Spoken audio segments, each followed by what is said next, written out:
O Espiritismo é a ciência nova que vem revelar aos homens, por meio de provas irrecusáveis, a existência e a natureza do mundo espiritual e as suas relações com o mundo corpóreo. Ele o mostra não mais como coisa sobrenatural, porém, como uma das forças vivas e sem cessar atuantes da natureza, como a fonte de uma imensidade de fenômenos até hoje incompreendidos, e por isso relegados para o domínio do fantástico e do maravilhoso. É a essas relações que o Cristo alude em muitas circunstâncias, e daí vem que muito do que ele disse permaneceu ininteligível ou falsamente interpretado. O Espiritismo é a chave com o auxílio da qual tudo se explica de modo fácil. Esse trecho, retirado diretamente do Evangelho segundo o Espiritismo, já esclarece bastante sobre o que se trata a reflexão de hoje. Há de se entender, no entanto, que os 2 capítulos anteriores foram preparações para a reflexão atual, pois Moisés foi a personificação do Antigo Testamento e Jesus a do Novo Testamento, enquanto o Espiritismo é considerado pelos espíritas como a terceira revelação da lei de Deus, ainda que não tenha uma individualidade tão bem acentuada quanto Moisés ou Jesus, visto que toda a doutrina foi transmitida pelos espíritos, as vozes do céu, como diz o Evangelho, repassadas por todos os pontos da terra através de inumeráveis intermediários, médiuns.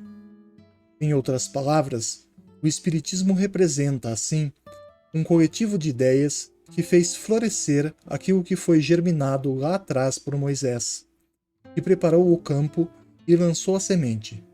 Em seguida, Jesus veio ajudá-la a crescer e se transformar na árvore frondosa e divina do amor, para que finalmente o Espiritismo viesse ajudar a fazer bom uso das bênçãos desta doutrina que se formou, através do desbravamento da realidade espiritual. Assim como Jesus veio esclarecer muito do que se desvirtuou no tempo de Moisés, por ignorância e conveniência dos poderosos, o Espiritismo vem fazer o mesmo com os ensinamentos do Cristo, dando cumprimento ao legado cristão, com a diferença de que, agora, a razão vem fortemente aliada à fé. Para entender sobre essa aliança entre a religião e a ciência, é preciso compreender de antemão que o Espiritismo propriamente dito é primeiro e antes de tudo uma forma de filosofia, cujas ideias são destacadas na primeira obra do Pentateuco Espírita, o Livro dos Espíritos. Depois disso, o Espiritismo tem seu viés científico, adotado por Kardec, que era acadêmico e estudioso, junto de toda a equipe que o ajudou na codificação da doutrina, através principalmente de empirismo, cujo saber foi descrito em detalhes na segunda obra, o Livro dos Médiuns. Somente na terceira obra, o Evangelho segundo o Espiritismo, sendo esta a qual discutimos no texto em questão, é que a ideia de religião é introduzida mais profundamente. Ainda hoje, há quem diga que o Espiritismo não é uma religião propriamente dita, e sim uma ciência, levando em conta as origens da doutrina e os métodos empregados para edificá-la.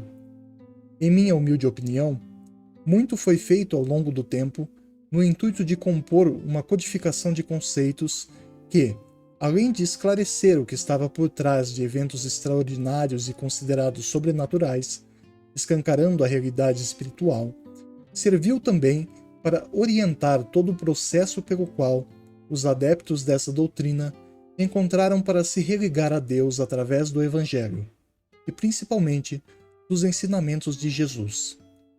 Neste sentido, o Espiritismo age como uma religião, sim, e cumprindo bem o seu papel de intermediário. Talvez a grande crítica referente ao assunto venha justamente daqueles que desconsideram o Espiritismo como uma religião padrão como as outras, que insistem em fazer da fé seu único veículo de compreensão e aceitação, criando dogmas, pontos de afirmações cegos e inquestionáveis, que acabam gerando mais descrentes do que devotos a longo prazo. É verdade que em sua criação o Espiritismo era muito mais ciência que religião. Mas cogitar que isso ainda é desta maneira nos dias atuais seria negar a evolução da própria doutrina. Talvez seja um grande equívoco de alguns espíritas desconsiderar seu caráter religioso, visto que o próprio Espiritismo ensina que religião e ciência precisam se complementar e caminhar juntas na seara do desenvolvimento, unindo conhecimento e fé para tornar o homem cada vez mais puro e liberto das ilusões à sua volta.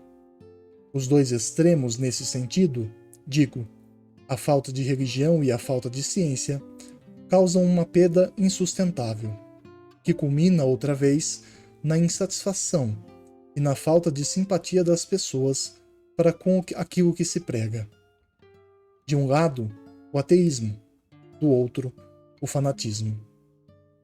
Espiritismo, por sua vez, é, desta maneira, segundo a própria clareza de seus ensinos, a construção da fé raciocinada, trazendo o amparo insubstituível e inegável da ciência para dentro da tão fundamental necessidade humana de se religar com Deus e com sua criação.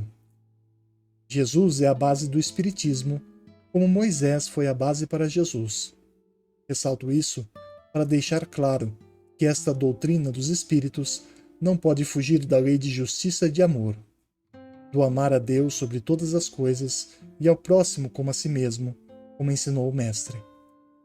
Nisso floresce toda a bagagem filosófica, científica e religiosa por trás do Espiritismo. Basta ler as obras básicas para ver que tudo converge para esta máxima. A reencarnação explicada na lei de justiça e de amor, mesmo a mediunidade nesta ótica, são pontos que revelam como as leis naturais do universo convergem para as leis de Deus com irrefutável racionalidade. Só não aceita quem ainda não está preparado para passar por cima de seu próprio egoísmo e de seu orgulho, preferindo o fanatismo cego ou o ateísmo e até o niilismo, a crença no nada, ao invés de tentar compreender que existe um significado sábio, justo e bom para a existência. Desde o nascimento até o desencarne, este mundo é uma escola e é preciso aprender, por bem ou por mal, lições importantes para a evolução individual e coletiva da humanidade. No entanto, o Espiritismo compreende a necessidade de todas as religiões, assim como a existência de muitas ciências voltadas para o mesmo assunto, no sentido de que todas deveriam atender às necessidades das pessoas de acordo com o estágio evolutivo em que elas se encontram. Ou seja, não é errado seguir esta ou aquela religião, desde que ela ajude essa pessoa a se tornar alguém melhor e a se religar com Deus.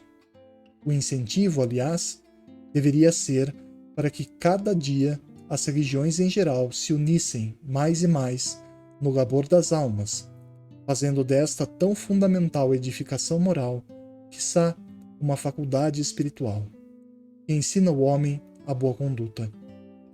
Assim, o homem fica livre para crer no que quiser, mas tendo a certeza de que o resultado final é o mesmo. Infelizmente, as religiões que não se apoiam na ciência, tirando dela as provas necessárias para fortalecer a fé e edificar todos os seus conceitos, tendem a decepcionar as pessoas quando o desejo por clareza espiritual as domina e as dúvidas existenciais se acentuam. Para tanto, há de se unir uma e outra coisa, religião e ciência, a fim de que não haja necessidade de buscar fora o que já existe dentro. Eis a importância novamente do lema: Espíritas, amai-vos, eis o primeiro mandamento. Instruí-vos, eis o segundo. Pois a instrução é a aliança com o conhecimento, que impulsiona com firmeza os preceitos religiosos ao ponto de gerar uma fé tão incorruptível e poderosa que, como ensina Jesus, é capaz de mover montanhas. Portanto, lembremos desta reflexão que o Espiritismo pode ser considerado tanto uma ciência como uma religião, esforçando-se em criar um caminho em que as duas propriedades andem juntas, de mãos dadas em prol da escalada dos seres. As verdades, no entanto, vão se revelando com o passar do tempo, e só resiste à nova era quem consegue se adequar neste caminho recíproco, onde um ajuda o outro a fazer sentido. Acima disso tudo, lembremos que o Espiritismo é a continuidade dos ensinamentos do Cristo, com um teor científico, sim, mas apenas para esclarecer o quesito espiritual de seu legado, culminando na conquista de maiores significados e maior compreensão ao que o Divino Mestre nos ensinou. Reconhecendo isso, reconhece-se boa parte do propósito da doutrina espírita e sua função no mundo, no socorro das almas encarnadas e desencarnadas. Para o resto, que Deus nos abençoe.